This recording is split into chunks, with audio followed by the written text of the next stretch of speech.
Welcome to Accompaniment Training for Minnesota Reading Corps, Math Corps, Opportunity Corps, and Recovery Corps members. I'm Amy Cash-Vanek, a Program Manager for Minnesota Reading Corps and Math Corps, and I'll be leading you through this brief 15-minute training.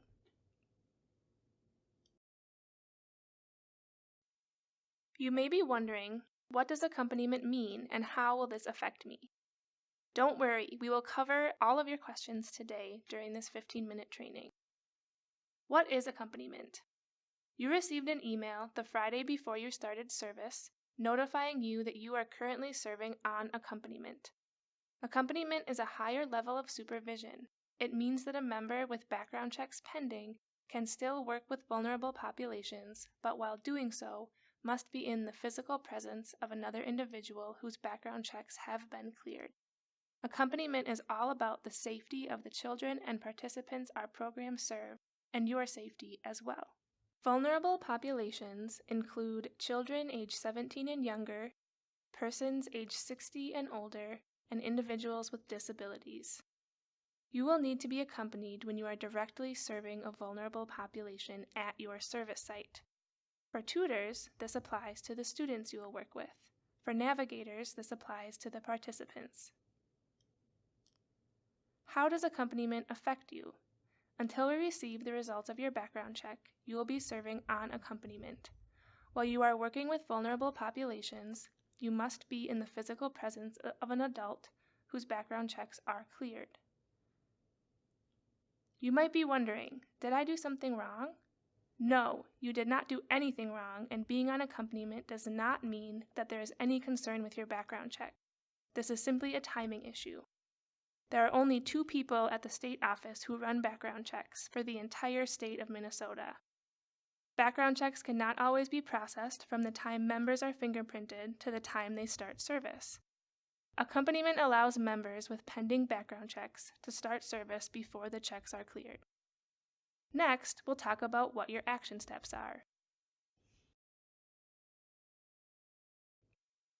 Your first action step is to make a plan. You will work as a team with your site supervisor or internal coach to figure out a plan for who will be accompanying you throughout the day when you are serving students or participants.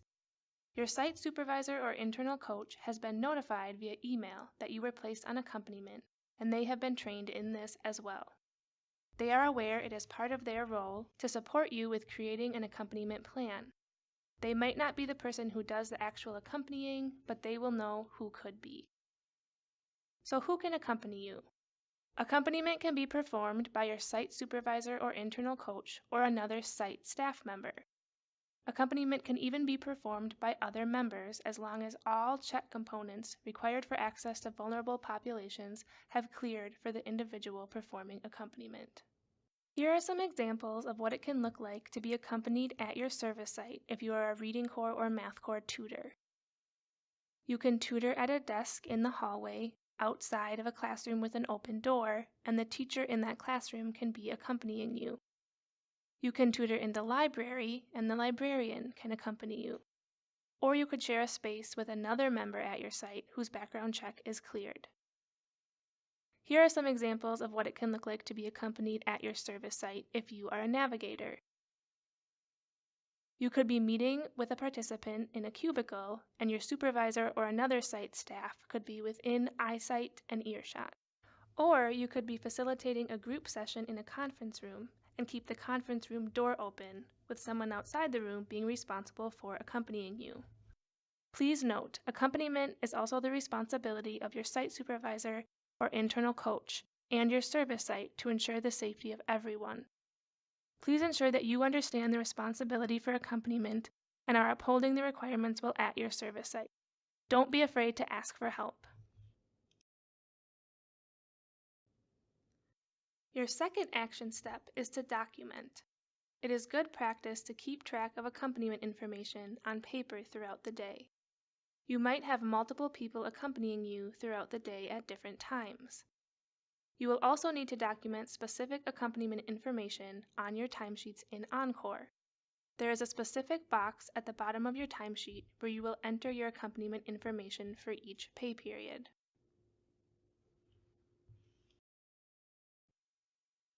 When you log into Encore to complete your timesheet, you will see two text boxes at the bottom of your timesheet. You will enter your accompaniment information in the top box. The wording above the box says, "Accompaniment is required. Please note the days, times, and full names of the individuals who accompanied you." You will not be able to submit your timesheet unless this box is filled in. Once all of your background check results have cleared and you are no longer serving on accompaniment, the accompaniment text box will no longer appear on your timesheets.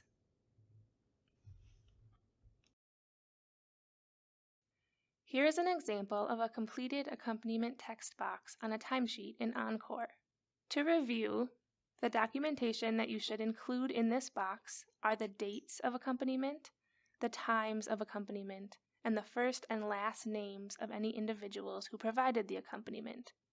If you did not have access to vulnerable populations but served hours at your site, you must list the activity for those dates and that you did not have access to vulnerable populations during that time. While you are serving on accompaniment, all of your hours must take place at your service site or at required training for your program. Because we cannot verify accompaniment through any outside organizations, you will not be able to serve civic engagement hours while you are on accompaniment. As soon as you are no longer on accompaniment, you may submit service opportunity requests via Encore and begin serving civic engagement hours once those service opportunity requests are approved. If you are at training and do not require accompaniment, you must state that in the accompaniment text box on your timesheet for any training hours recorded. It is important to note that the hours recorded on your timesheet must match your accompaniment documentation. For example, if you have 9 hours listed on a certain day, it would not be sufficient to write 8:30 a.m. to 4:30 p.m. as the times for your accompaniment documentation, because that only accounts for 8 hours when you have 9 hours listed for that day on your timesheet. You could, however, write 8:30 a.m. to 12:30 p.m., 12:30 to 1:30 p.m., and 1:30 to 5:30 p.m., so long as the accompaniment documentation accounts for all of the hours served on a given day. Let's look at some more examples.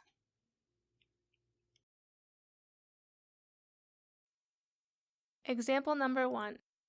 I was accompanied September 8th through the 12th from 8 a.m. to 4:30 p.m. by Elizabeth Bennett. For this example, the member had access to vulnerable populations. As such, they documented that they were accompanied September 8th to the 12th from 8 a.m. to 4:30 p.m. by Elizabeth Bennett. This example has the dates, times, and first and last name of the person accompanying. This example assumes that the same person was providing accompaniment every day for the entire week.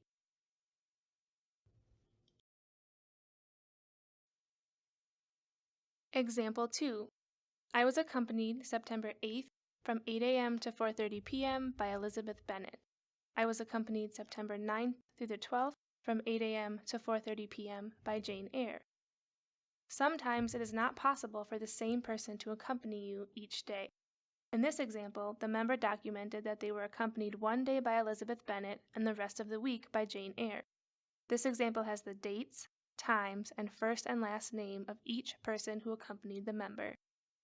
If this is what was in the accompaniment text box at the bottom of a member's timesheet, that member should have 8.5 hours listed on their timesheet every day from September 8th through the 12th.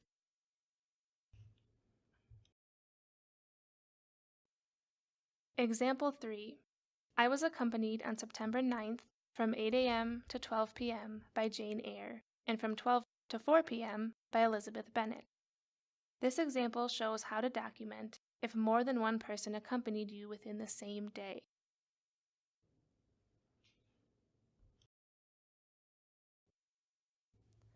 Example 4. On August 22nd, from 12 to 4 p.m., I was at training. I did not need accompaniment. For this example, the member served hours at training and therefore did not need to be accompanied.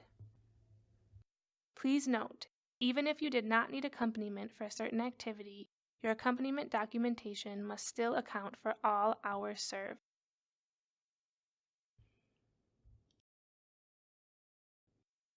Example 5. I was accompanied on Tuesday, October 4th from 8 to 11 a.m. and 12 to 3 p.m. by Megan McNabb. From 11 a.m. to 12 p.m. and 3 to 5 p.m., I did not have access to vulnerable populations. This member would have recorded 9 hours on their timesheet for October 4th. Their accompaniment documentation accounts for all of those hours, even though they did not require accompaniment for all of them.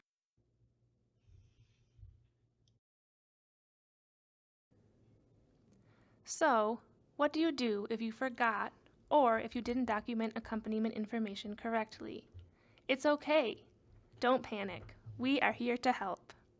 We will be checking to make sure that accompaniment information is included on your timesheets and documented correctly. Timesheets will be unlocked in the absence of proper documentation. If this happens, you will be notified via email.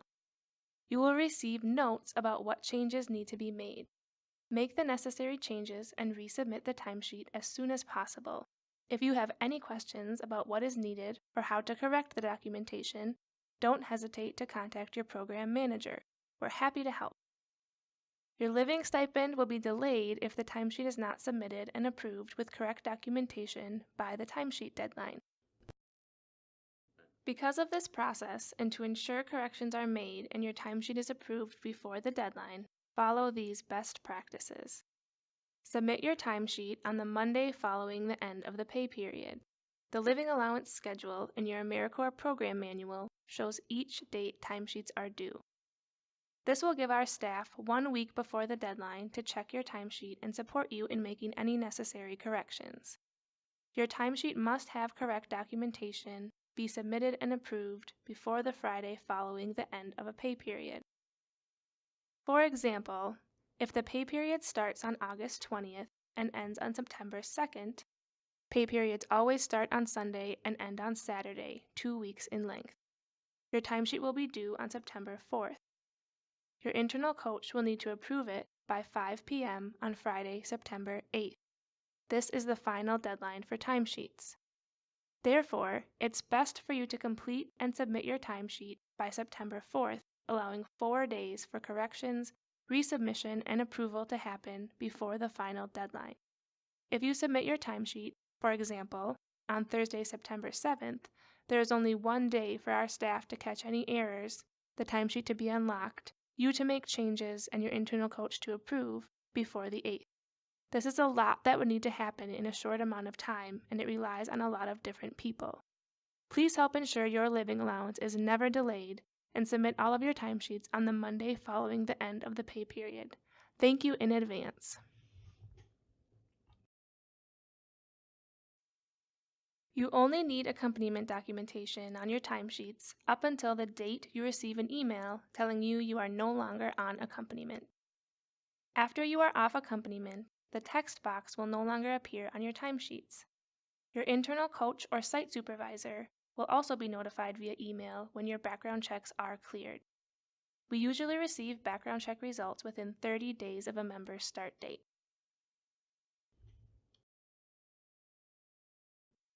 Let's review some best practices. Record accompaniment information on paper and keep it for your records. Always record the dates, times, and names of who accompanied you on your timesheets. Be sure to account for all hours served each day. Update this information in Encore regularly. Submit your timesheets on time, and don't forget to ask for help.